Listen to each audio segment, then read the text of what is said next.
It was supposed to be a celebration of maternal joy until Rihanna revealed that even global superstars can feel like failures when it comes to the most important job of their lives. Studio 6B was filled with warm anticipation that Thursday evening. The Tonight Show's signature blue and gold lights cast their familiar glow as the Roots laid down a gentle, soulful groove. 300 audience members filled every seat, their energy both excited and reverent for one of music's most beloved icons. Jimmy Fallon, sharp in his charcoal suit, bounded onto the stage with that infectious enthusiasm that had made him late-night royalty. "Ladies and gentlemen," Jimmy announced with genuine admiration, "please welcome the incredible, the iconic, the one and only Rihanna." The applause was thunderous and filled with pure love as Rihanna emerged from backstage, and she was absolutely radiant. At 35, she moved with that effortless confidence that had made her a global phenomenon. Yet there was something softer about her presence tonight, the unmistakable glow of motherhood mixed with a carefully controlled composure. Her elegant emerald green dress was perfectly styled. Her makeup was flawless, and that smile was warm and genuine, though it carried a complexity that spoke to new depths of experience. She waved to the adoring crowd with characteristic grace, her movements fluid, but somehow more measured than in her pre-motherhood appearances.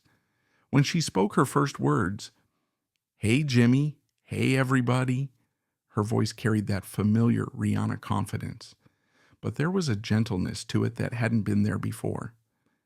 "Rihanna," Jimmy exclaimed, practically glowing with excitement, "look at you. You look absolutely amazing. How are you feeling? How's motherhood treating you?" Rihanna's smile was genuine but carried a flicker of something that might have been uncertainty. "Thank you for having me, Jimmy. Motherhood it's everything and nothing like I expected." The audience laughed appreciatively, and Jimmy leaned forward with obvious fascination. "I can only imagine. I mean, you've conquered music, fashion, business. Basically everything you've touched has turned to gold. Now you're taking on the ultimate challenge." Something almost imperceptible shifted in Rihanna's expression, a brief tightening around her eyes that suggested the comparison wasn't entirely comfortable. The conversation began smoothly, touching on Rihanna's business empire, her music hiatus, and her thoughts on balancing career and motherhood. Every answer was articulate and thoughtful, delivered with the media savvy that had made her one of the most quotable stars of her generation. But there was something slightly more careful about her responses, as if she was choosing her words more deliberately than usual. "You know, Rihanna," Jimmy said, consulting his notes with obvious enthusiasm, "seeing you embrace motherhood has been so inspiring. You make it look effortless, the photos, the interviews. You just seem like such a natural at this whole mom thing." Rihanna's smile became more strained. "That's very kind of you to say, Jimmy." "I mean, seriously," Jimmy continued enthusiastically, "you've always been someone who just excels at everything you do. I bet you're already an amazing mom. Speaking of which," Jimmy reached into his jacket with obvious excitement, "I thought we'd celebrate that incredible maternal instinct tonight with something fun. I'm calling it the Perfect Mom Challenge." The audience immediately perked up, excited at the prospect of hearing parenting wisdom from someone they admired. Rihanna's expression became noticeably more guarded. "Oh no," Rihanna said with a laugh that sounded slightly forced. "Jimmy, I don't know about this." "It's going to be great," Jimmy explained, pulling out cards. "I've got different parenting scenarios and challenges here, and you can share your wisdom. All the parents watching will love hearing how Rihanna handles mom life." Rihanna looked at the cards, then at Jimmy, then at the expectant audience. When she spoke, her voice was quieter than usual. "Jimmy, I really don't think I'm qualified for this." Jimmy's enthusiasm didn't waver. "Are you kidding? You're Rihanna. If anyone can master motherhood, it's you." "Okay, First scenario. Your toddler is having a meltdown in public. What's the Rihanna approach? Rihanna stared at the card for a long moment. The studio waited expectantly, but instead of the confident response they anticipated, Rihanna looked increasingly uncomfortable. I don't know, she said quietly. Come on, Jimmy encouraged. You must have strategies. What works for you? Nothing works for me, Rihanna said, and her voice carried a vulnerability that was shocking to hear. I can't do this, Jimmy. The studio began to sense something shifting in the atmosphere. This wasn't the confident Rihanna they were used to seeing. Jimmy set down the cards and leaned forward, his entertainer's instincts replaced by genuine concern. Rihanna, what do you mean? Rihanna looked out at the sea of expectant faces, and when she spoke again, her voice was raw, unfiltered, stripped of all performance. I have no idea what I'm doing as a mother. None. Every single day I feel like I'm failing at the most important thing I'll ever do.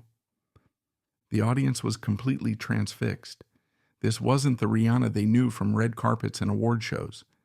Everyone expects me to have it all figured out because I've been successful in other areas, Rihanna continued, tears beginning to form in her eyes. But success in business doesn't teach you how to comfort a crying 2-year-old. Grammy Awards don't help when your child won't eat anything but crackers for 3 days straight.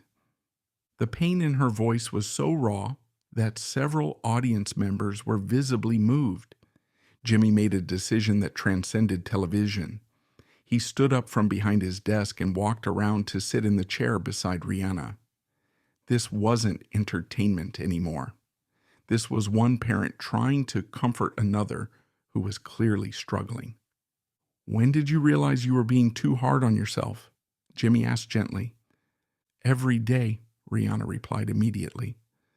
Last week, my son had a fever, and I called the pediatrician 4 times in one day because I was convinced I was doing something wrong.